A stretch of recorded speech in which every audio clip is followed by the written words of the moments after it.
Hello, good afternoon. Today it's Monday and it is now 12:16 ng tanghali.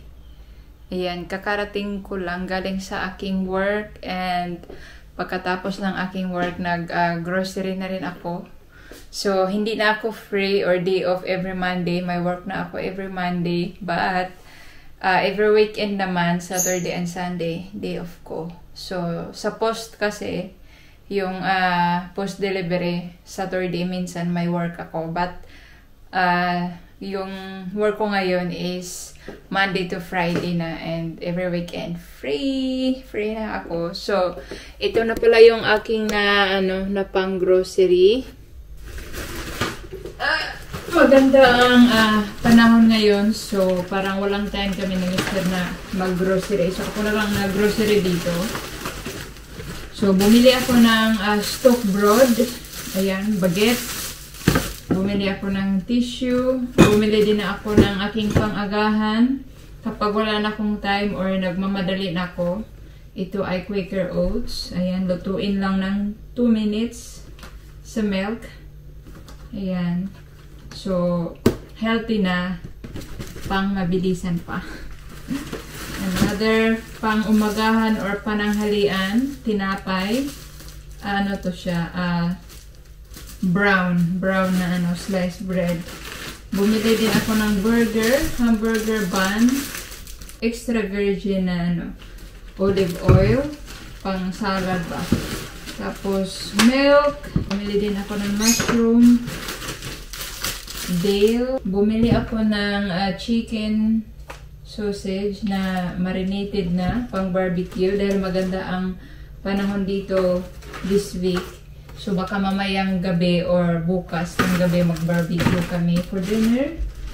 So bali naka-promo. Kapag bibili ako nitong tatlo, ayan, 3 plus 1. So free na yung isa. So ayan, naging 4. So tama.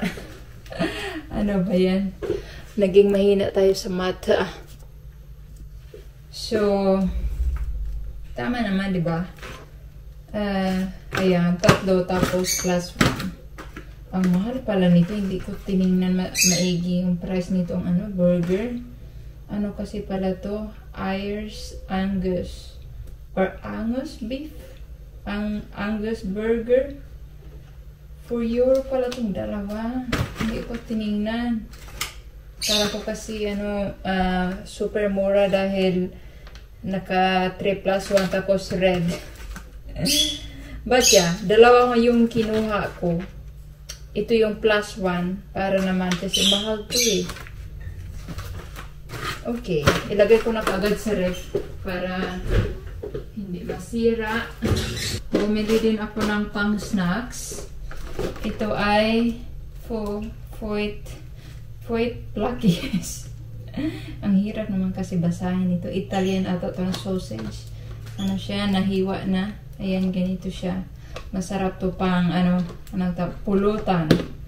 Ito naman ay deep sauce na pesto groen in Dutch. But, it's a pesto green. Ayan. Sa chips or sticks na tinapay, ganyan. Or itong tinapay na ito, pwede din to. Masarap siya nito sa pang toppings. And ito naman ay, ang tawag nito, keep dye sa satay species. Ginagawa nilang pulutan. Pero ako, kinakain ko to with rice. Masarap siya. Nagbili din ako ng orange dahil gusto kong gumawa ng chicken na may orange sauce with rice. Yun yung iniisip ko na ulam namin mamaya or mag-barbecue ba ako or orange chicken. I don't know. And masarap din naman to siya kainin. Baka kakain ako nito ngayon ng isa. Dahil marami itong vitamins. We need to eat more vitamins. It's good for our health. Nahiwa ko na tong orange and gusto ko siyang tikman kung hindi ba siya maasim. Minsan kasi maasim.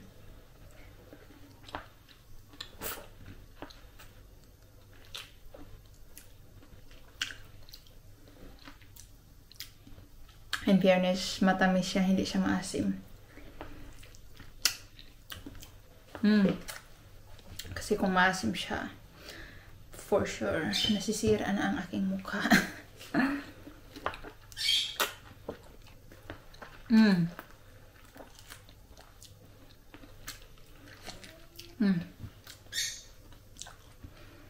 Sarap.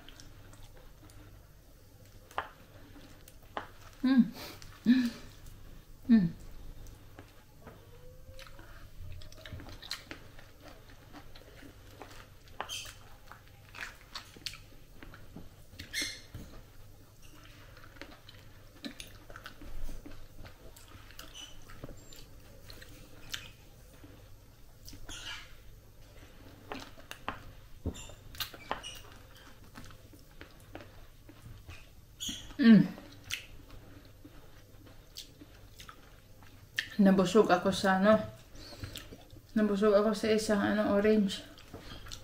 Dami niyang juice and matamis. Ayan. Hayaan ko na muna siya dito sa kusina kasi ang sarap yung amoy ng orange. And now magsalang muna ako ng labahan bago ako mamitas ng fig fruits and kamatis. Wow! Hinog na ang aking mga kamatis.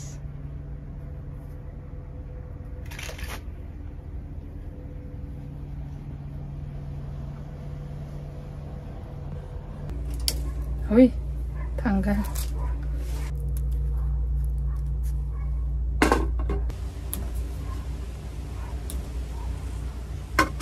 Nakakatuwa Nakakatuwa mag-harvest ng ating pinaghirapan na tinanim.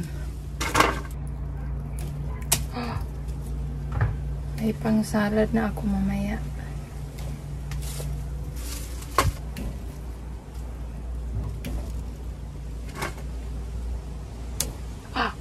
No, oh no, no.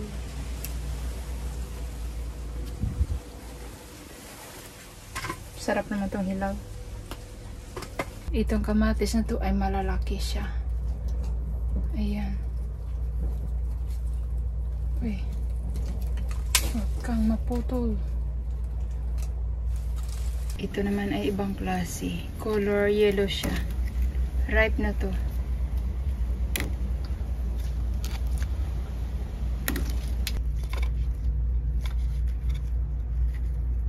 Ayan. Ayan. Soft na siya. Meron pa here. Wow. Okay na to. Mahinog na to kapag iyan. Hayaan lang. Welcome to my in-laws garden. I am here again. Tadan. And ito na yung aking lagayan. Manguha na tayo ng fig fruit kasi marami ng hinog. Yeah. Marami ng hinog.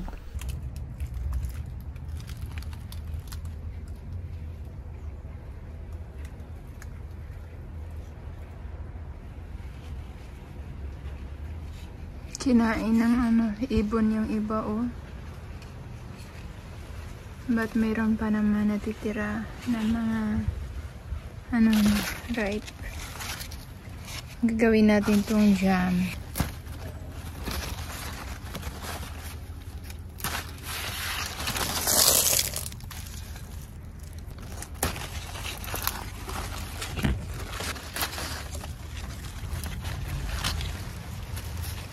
Hop. Na super ripe na. Pakain ko na lang to sa ibon. Kinainan na ng hayop. So, iiwan ko na lang yan dyan para naman may makain sila. Ito lang yung okay yung kukunin ko. Ito hindi pa ripe. Here. Ito may butas din. Iiwan ko na lang to para kainin ng mga hayop. Ito din ba? Ayan, meron din butas.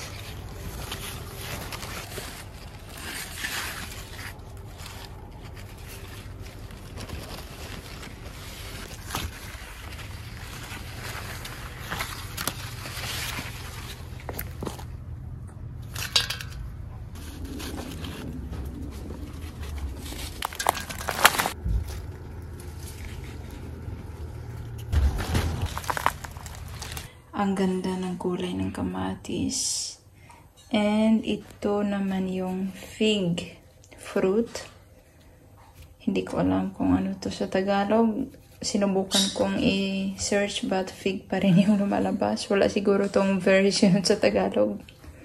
So, maghiwa ako nito tapos papakita ko sa inyo yung kulay niya. I-open ko to and papakita ko sa inyo. Tapos kainin ko siya ng fresh. Ganito yung naman niya.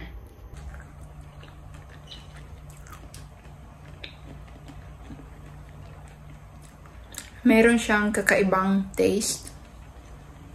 And matamis din siya. Hindi masyadong sobrang tamis. Tama lang.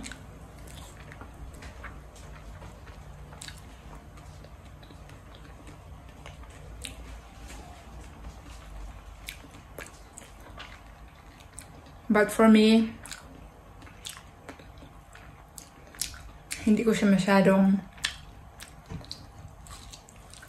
masyadong type na kakainin ng fresh. Pero kapag binake to sa oven, tapos parang i-bake din ng konting butter, tapos lagyan ng whipped cream, super yummy. And kapag gawin naman na jam, masarap siya.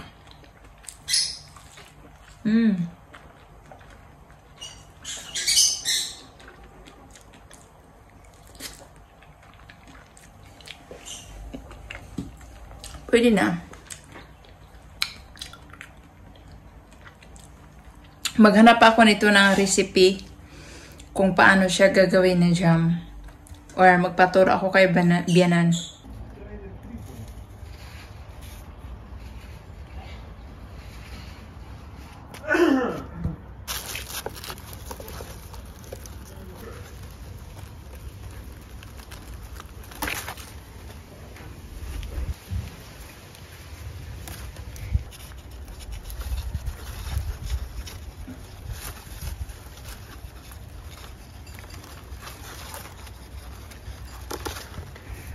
Look what I harvest.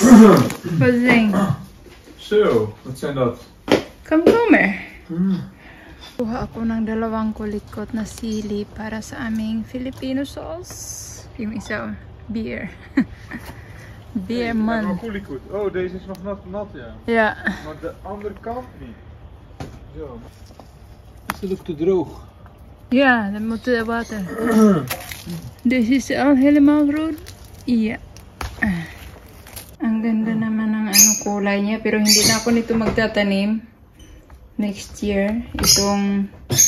Itong pepper na to. Kahit maganda siya. Kasi hindi siya maanghang. Matamis siya. Ito yung itanim ko ulit. Ito. Para sa ating sauce.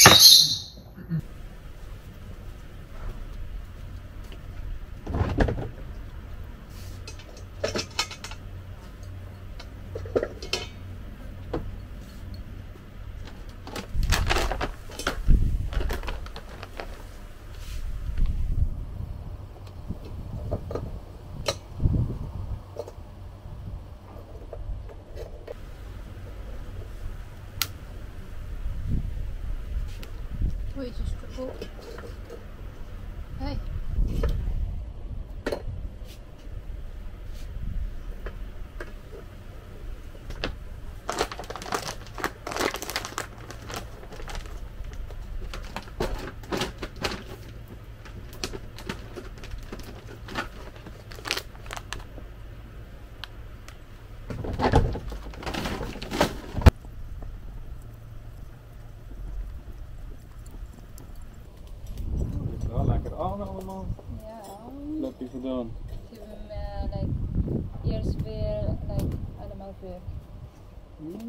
Daarna ga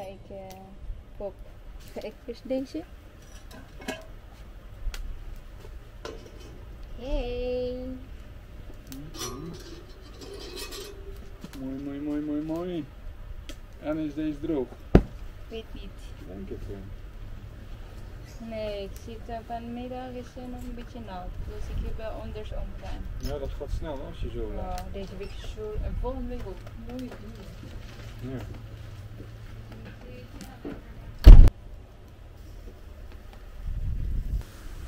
Oh, deze tomaten nog wel goed, hè? Ja, super mooi hè. Mooie tomaat.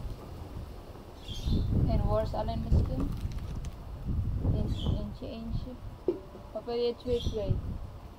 Ja hoor.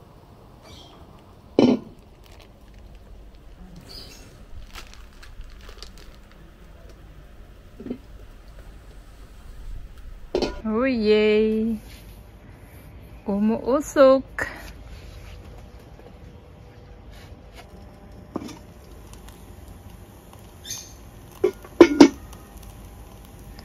Is nog niet gesmolten. Baliktarin ko muna tong ano. Oh, salmon. Hindi pa pala okay. So now barbecue muna. Burger muna. Ito ininit ko na tong bun. Let's put the here burger with cheese and bake na ano, onion and tomato. Ay, better to use hand.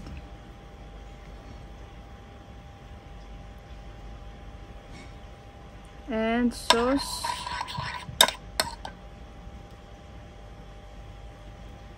Burger is done.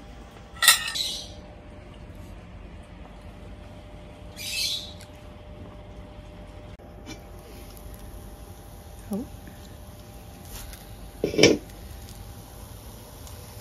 Ik denk ze al kookpoes, hè? Ja. Alsjeblieft.